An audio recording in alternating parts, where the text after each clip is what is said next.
Hey guys, how's it going? Today, let's take an in-depth look at my 1995 Geo Metro LSI.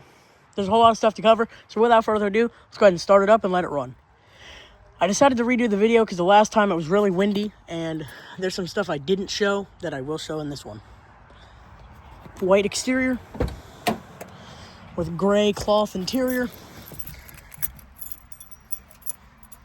It's a metal key. Let's go ahead and start it up. It's got 118,686 miles on it.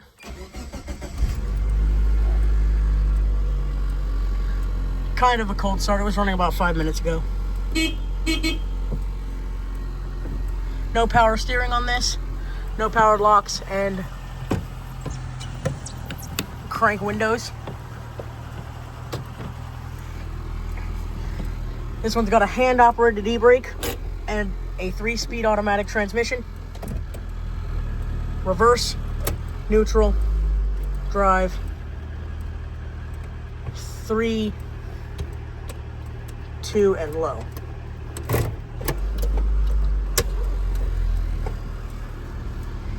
Let's go ahead and check out the exterior.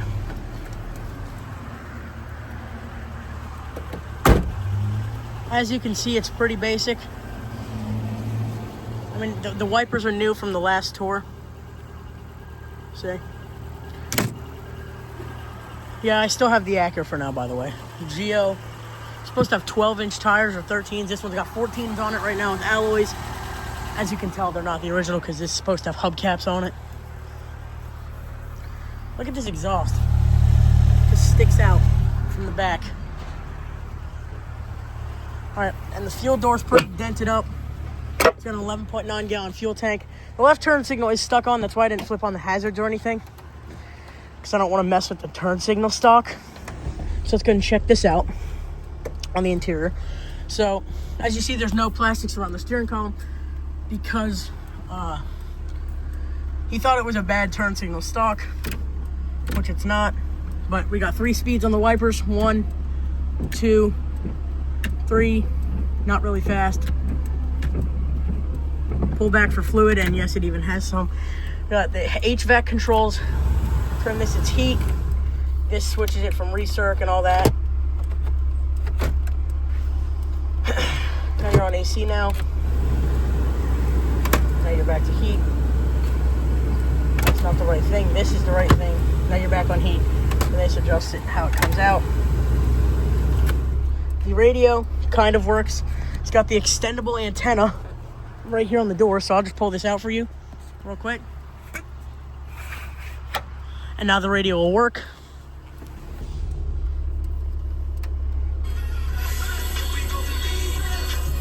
To adjust bass, just turn that all the way to the right, equalize. And this adjusts where the speaker comes out. Now it's strictly on the right side. And now it's equalized. And this is how you change station right here in the middle. Give me a second. There you go. So, we got a little change holder right here. All this change came here. By the way, the carpet on the dashboard is just a cover. I'm not sure if it's one of those ordered ones or not. But, so then you got, I don't really know what this is for. This little crack right here. You got a little drawer thing. Right here. As you see, yeah, there's a Dr. Pepper. There's a vanilla Coke can in the way. I'll just put that on the floor. See that little drawer? And then you got another little cubby hole right there. And there is a cigarette lighter right there. And this actually came with the car as well, this cigarette lighter. So, you got this little cup holder here. There's no real cup holders inside this car. No steering wheel controls, of course. Everything analog on the dash. Now, the seats are also manual. So let me show you that. And then, obviously, move it forward. And I'll pop the thing forward so I can show you the back seats. So, the back seats do fold down after I'll show you what's back here, which is not really much at all. There's just the 2 seats, tiny windows, and that's about it.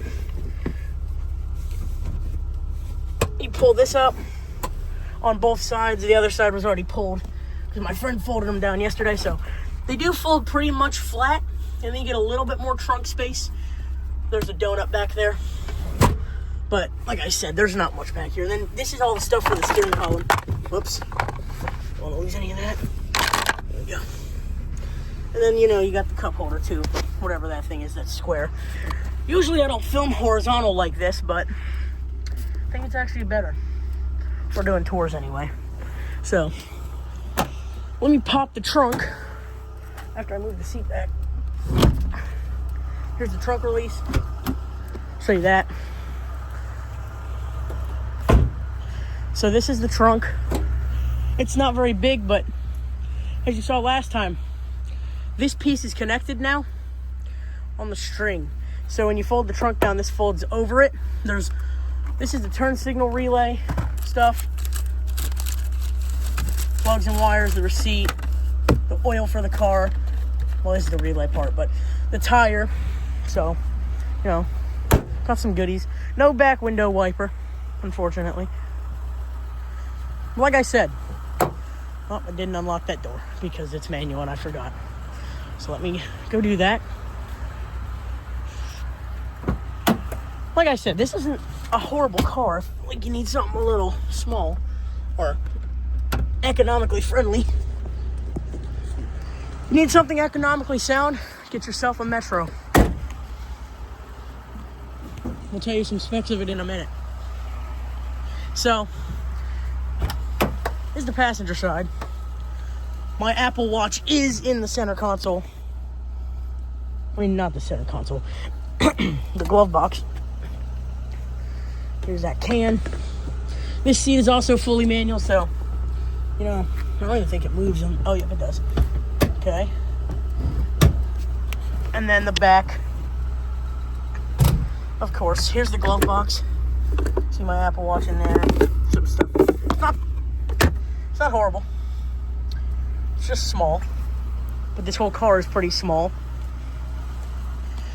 And of course, you know, you got the crank window. Like I said, it's not a bad car. This one's not rusty either. Other than the fuel door and this dent right here, there's nothing really wrong with it other than the manifold and the turn signal as well. And it needs brakes, but brakes and tires. Let me fold the antenna back in for now. These brakes and tires. Here's the hood release. Doesn't have any check engine lights or anything. So, here's the hood. It's a little sheet of aluminum. Whoops. So this has the 1.3 liter inline 4, making 70 horsepower at 5,500 RPMs, and it makes 74 pound-feet of torque, and I think it's like 3,700 RPMs. See, it runs pretty good. Like I said, it makes some little engine noise here and there, but it's okay. I'll get you an exhaust clip also. I'll show you how easy it is to crank these windows back up too.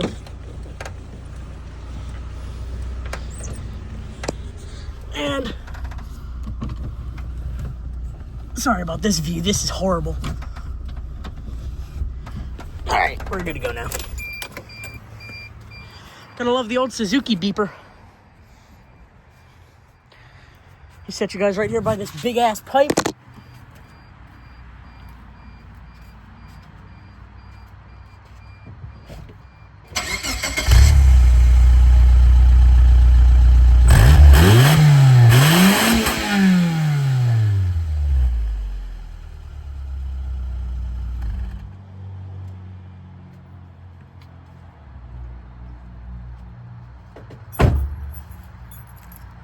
That's the most I've ever and will ever rev the Geo.